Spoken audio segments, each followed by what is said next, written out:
it's different.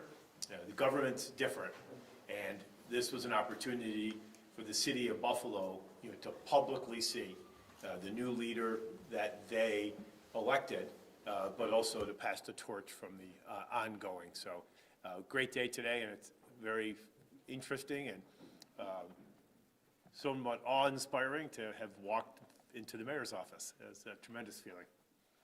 Did anyone have any questions? All right, Mayor, you've been sworn in for about 3.5, 4 hours now. Have the city finances been fixed yet? Well, one thing I worked on from last night was stopping the snow. So I worked all morning on making sure there was no more snow. So we got that taken care of. And tomorrow is a brand new day. Well, I'll take on the next big issue. All kidding aside, during the campaign, you said day one you'd be reaching out to the state controller Yep. to do an audit of the city finances. Here we are, day one. Have you had that conversation with the state controller? We've had several conversations with the comptroller's office to see how they can help us. And the help we're looking for, is to verify. And to verify our numbers and what we think the city's fiscal picture is, just to get through this year, remembering that I'm inheriting a budget halfway through. So the budget that's in place, will stay in place until the end of May. So during that time, we have to get a really good handle on it. And between the control board, the Buffalo Fiscal Stability Authority, and the state comptroller, we're already doing good work in that direction. What have you learned in the recent weeks during the transition period that you weren't expecting, or like any sort of like new issues or new insights that you've gained in working with the outgoing Scanlon administration? Yeah, we did a lot of work. We put together strike teams right after the primary, and the purpose of those was to take a look at every city department to try to get an idea of the shape each department was in. We had experts from the outside, often former city employees, and we talked to retirees and current members.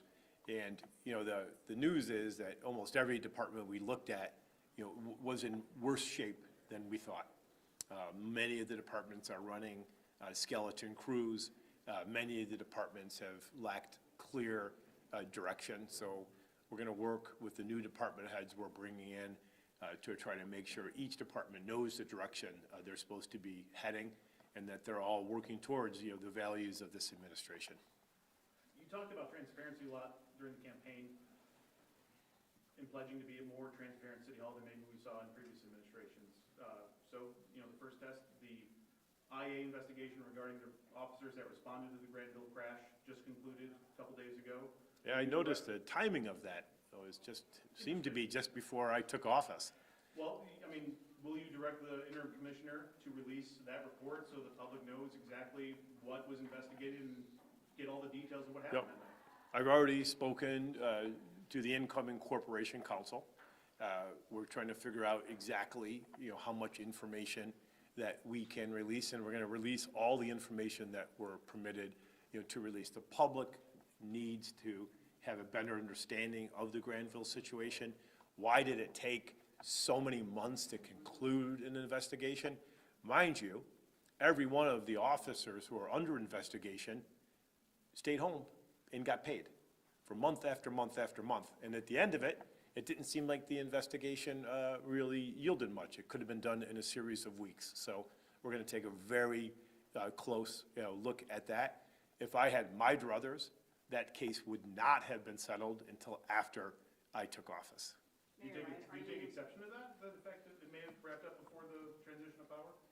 I think it makes people think that they shouldn't trust government because throughout this process, it's been talking about transparency and accountability. And concluding the investigation just hours before I took office, I think it lends to the impression that there was no accountability and no transparency, and the conclusion of the investigation was timed to coincide with my taking office. And that's a mistake if you're trying to ensure the public that the law applies to everybody in the city of Buffalo, regardless of who you are. Are you pleased with the findings of that investigation? What are your thoughts? You got to get the files and look at it.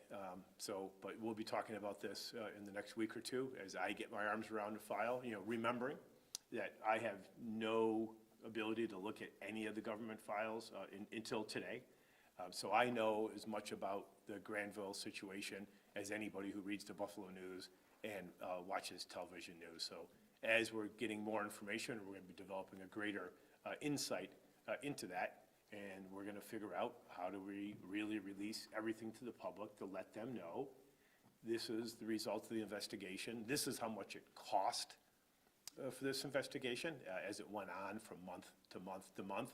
But it'll probably offer us guidance on how to implement a better system to make sure that when problems like this occur, and they occur periodically when you have a workforce of over 3,000 people, but we'll have to put programs and procedures in line so when these things happen, there's a set process to respond to, and you're not just making it up after the emergency occurs.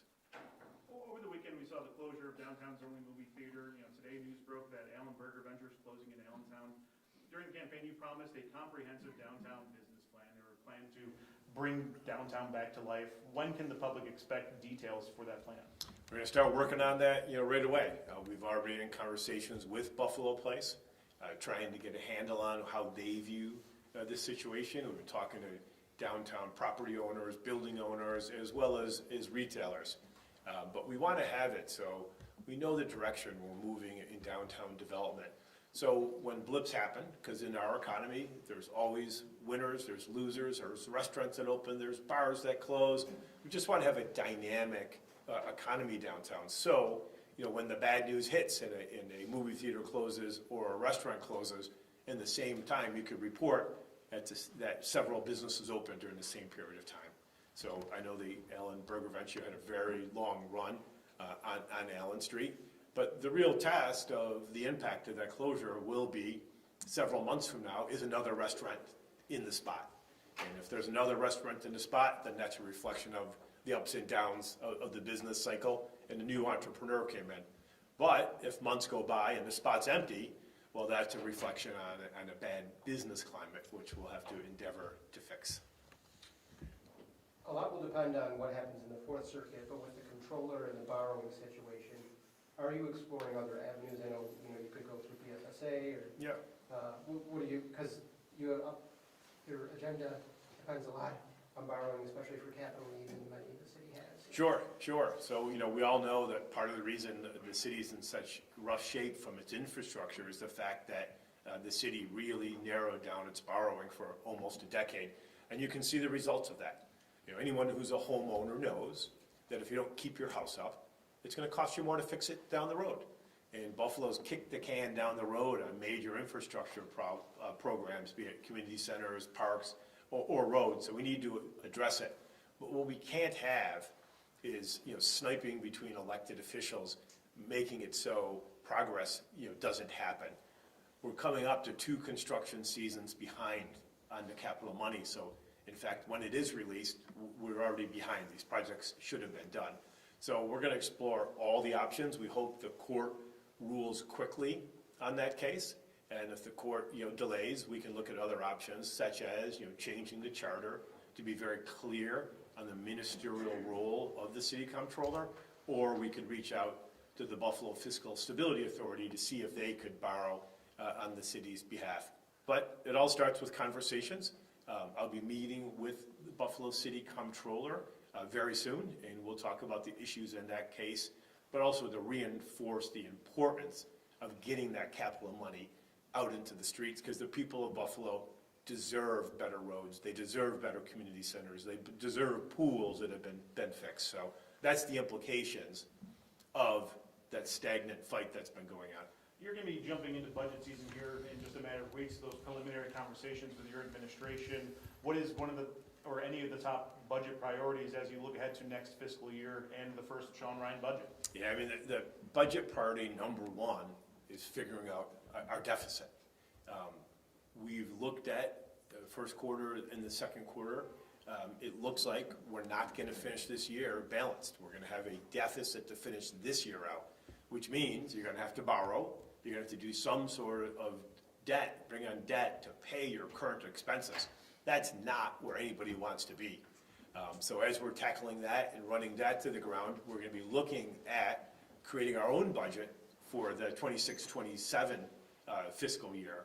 But that budget is going to be an honest budget. It's going to accurately reflect our revenues coming in. It's going to accurately reflect our expenses. That's what you call a structurally balanced budget, and that's what I'm going to be delivering. Thanks, everybody. Yeah, thanks everyone for coming down. Have a great new year. Any resolutions you want to share, or besides, fixing the finances or anything? I'm trying to get an AI bot to do press conferences for me. Thank you. Thank you.